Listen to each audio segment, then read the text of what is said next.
There's a version of me that truly believed love just wasn't in the cards for me. I blamed timing. I blamed men. And sometimes, I even blamed myself.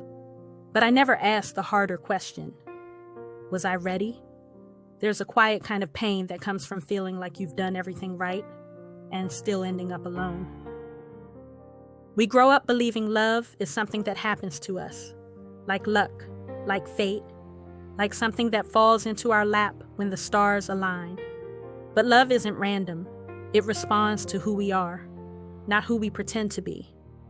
And pretending? That's something many of us learned early.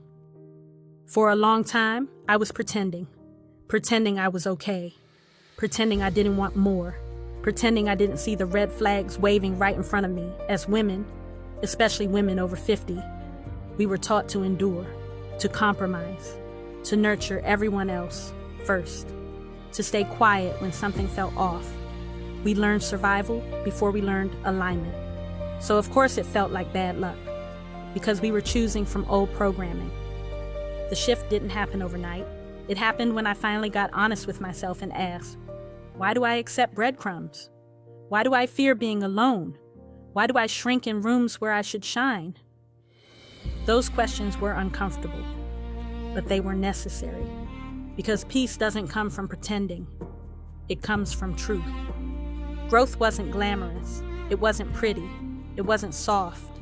It was messy, emotional, and sometimes lonely. While writing my recent book, I had to confront parts of myself I had buried, parts I didn't want to look at, parts I didn't want to admit were still hurting, and what I realized was simple, but powerful. Becoming isn't about attracting someone. It's about aligning with yourself first. Becoming is the inner work. It's healing the parts of you that kept choosing the same pain. It's unlearning the patterns that taught you to settle. It's choosing differently, even when it's uncomfortable. It's the slow rebuilding of your self-worth.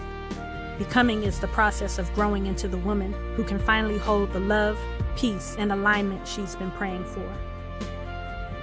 And when alignment happens, your standards change.